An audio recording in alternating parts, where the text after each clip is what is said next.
নমস্কাৰ প্ৰিয় দৰ্শক, আপোনালোক সকলোকে আমাৰ চেনেলৰ নতুন অন্য এটা ভিডিঅ'লৈ পুনৰবাৰ স্বাগতম জনাইছোঁ।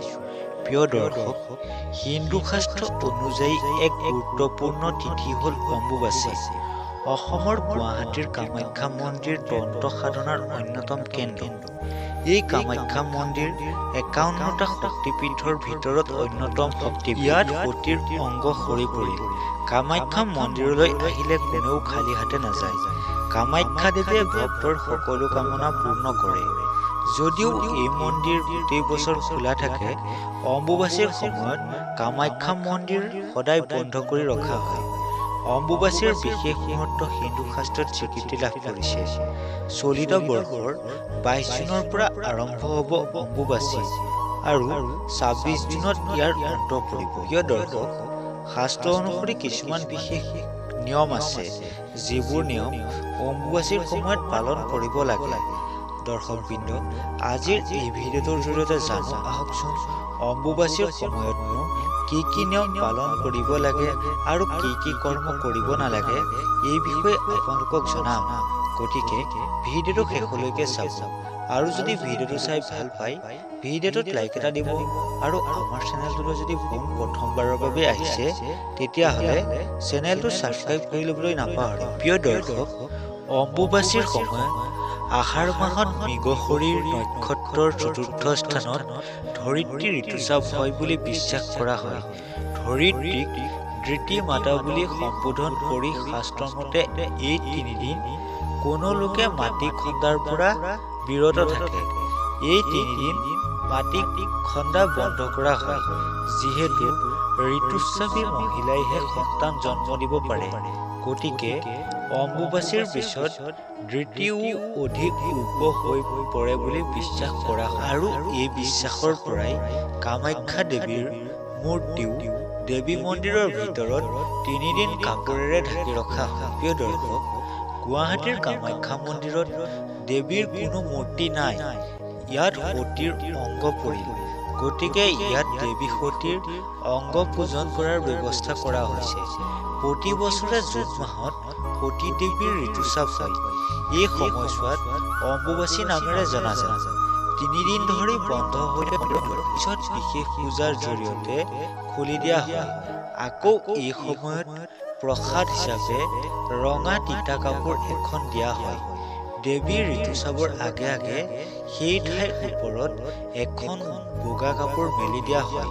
পিছত সেইখন ৰঙা হৈ পৰে আৰু এই বস্ত্ৰখনৰ নাম হৈছে অম্বুবাচী বস্ত্ৰ। শাস্ত্ৰমতে এই সময়ত ইয়ালৈ অহা ভক্তসকলক দেৱীয়ে আশীৰ্বাদ দিয়ে। সতীক সন্মান আৰু ভক্তিৰে পূজা কৰিলে মানুহৰ সকলোবোৰ কামনা পূৰণ হয়। মা কামাখ্যা মন্দিৰত অম্বুবাচীৰ উপলক্ষে এখন মেলাৰ আয়োজন কৰা হয়। কামাখ্যা মন্দিৰৰ মহন্ত এই অম্বুবাচী কি, এই সন্দৰ্ভত বহুতো আলোচনা ইতিমধ্যে হৈ গৈছে। এই অম্বুবাচীৰ উপলক্ষে অসমৰ কামাখ্যা মন্দিৰত প্ৰতিবাৰে বিপুল জনসমাগম হয়। এই বিশেষ উৎসৱত অনুষ্ঠিত হয় এখন মেলা। অম্বুবাচীক বিভিন্ন ঠাইত বিভিন্ন নামেৰে জনা যায়। কোনো ঠাইত ইয়াক অমাৱতী বুলি কোৱা হয় আৰু আন কোনো ঠাইত ৰাজ উৎসৱ বুলি কোৱা হয়। হিন্দু ধৰ্মৰ মতে এই অম্বুবাচীৰ আশে পাশে বিভিন্ন শাস্ত্ৰ আছে। দৰ্শকবৃন্দ, অহা ২২ জুনৰ পৰা গুৱাহাটীৰ ঐতিহাসিক কামাখ্যা মন্দিৰত ৪ দিনীয়াকৈ বাৰ্ষিক অম্বুবাচী মেলা আৰম্ভ হ'ব। অম্বুবাচী মেলা হৈছে ঐতিহাসিক কামাখ্যা মন্দিৰত অনুষ্ঠিত হোৱা বাৰ্ষিক হিন্দু মেলা আৰু কামাখ্যা দেৱীৰ মন্দিৰত বাৰ্ষিক অম্বুবাচী মেলা উদযাপন কৰা হয়। নীলাচল পাহাৰৰ শিখৰত অৱস্থিত কামাখ্যা মন্দিৰ দেশৰ ৫১টা শক্তিপীঠৰ ভিতৰত অন্যতম। দৰ্শকবৃন্দ, কামাখ্যা দেৱীয়ে বছৰত এবাৰ এই দিনটোত ঋতুস্ৰাৱ কৰে। বিশ্বাস কৰা হয় যে এই কাৰণেই ব্ৰহ্মপুত্ৰ নদীৰ ৰং ঠিক এদিনৰ কাৰণে ৰঙা হৈ গ'ল। এইবাৰৰ অম্বুবাচী মেলা ২২ জুনৰ পৰা পুৱা ৮:৪৫ বজাৰ পৰা আৰম্ভ হ'ব আৰু তাৰ পিছত মন্দিৰৰ মূল দুৱাৰখন ৩ দিন ৩ ৰাতি বন্ধ থাকিব আৰু ২৬ জুনত অম্বুবাচী মেলাৰ অন্ত পৰিব। আৰু তাৰ বাবে মূল দুৱাৰখন খোল খাব। প্ৰিয় দৰ্শক, এতিয়া আহকচোন পলম নকৰি আজিৰ এই ভিডিঅ'টোৰ মাজলৈ যাওঁ। শাস্ত্ৰ অনুসৰিনো কি বিশেষ কিছুমান নিয়ম আছে যিসমূহ অম্বুবাচীৰ সময়ত পালন কৰিব লাগে? আহকচোন গতিকে আজিৰ এই ভিডিঅ'টো আৰম্ভ কৰোঁ। প্ৰিয় দৰ্শক, অম্বুবাচীৰ দিনত শাক্ত মন্ত্ৰৰ দীক্ষা লোৱাসকলে এই সময়ত গুৰু মন্ত্ৰ জপ কৰিব পাৰে।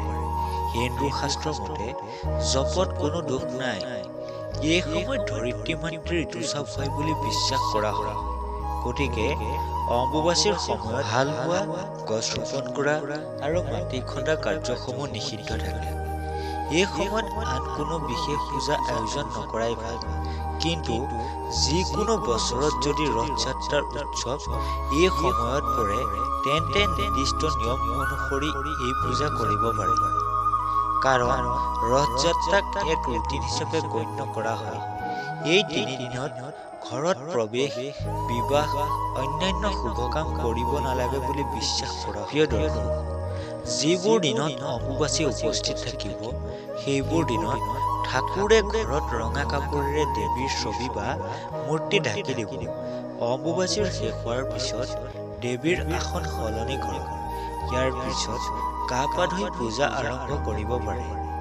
কিন্তু এই সময়ত গুৰু পূজা কৰিব পাৰে। যদি ঘৰত তুলসী গছ আছে তেন্তে মাটিৰ লগত তাৰ ভেটি ওখকৈ ৰাখিবলৈ নাপাহৰিব, কিয়নো এই সময়ত ধৰিত্ৰীৰ ঋতুস্ৰাৱ হয় বুলি বিশ্বাস কৰা হয়। ইয়াৰ বাহিৰেও অম্বুবাচীৰ সময়ত কিছুমান কাৰ্য কৰিব নালাগে। সেই কাৰ্যসমূহ হ'ল মাটি খন্দা, গছপুলি ৰোপণ কৰা, হাল বোৱা অৰ্থাৎ কৃষিকাৰ্য সম্বন্ধীয় সকলোবোৰ কাম এই 3 দিন পৰিহাৰ কৰিব লাগে, কিয়নো এই সময়ত ধৰিত্ৰীৰ ঋতুস্ৰাৱ হয় আৰু এই 3 দিনৰ পাছৰ পৰাই ধৰিত্ৰীৰ উৰ্বৰতা শক্তি বৃদ্ধি হয় বুলি বিশ্বাস কৰা হয়। যদি এইসমূহ নিয়ম আপোনালোকে মানি চলে তেন্তে ইয়াৰ পৰা আপোনালোকে উত্তম ফলাফল লাভ কৰিব। প্ৰিয় দৰ্শকবৃন্দ, আজিলৈ ভিডিঅ'টো ইমানেই। আশা কৰোঁ আজিৰ ভিডিঅ'টো চাই আপোনালোকে ভাল পালে। যদি ভিডিঅ'টো চাই ভাল পালে ভিডিঅ'টোত লাইক এটা দিব আৰু আমাৰ চেনেলটোলৈ যদি প্ৰথমবাৰৰ বাবে আহিছে তেন্তে চেনেলটো ছাবস্ক্ৰাইব কৰি আমাকো অলপ আগবাঢ়ি যোৱাত সহায় কৰিব বুলি আশা ৰাখিলোঁ। ধন্যবাদ।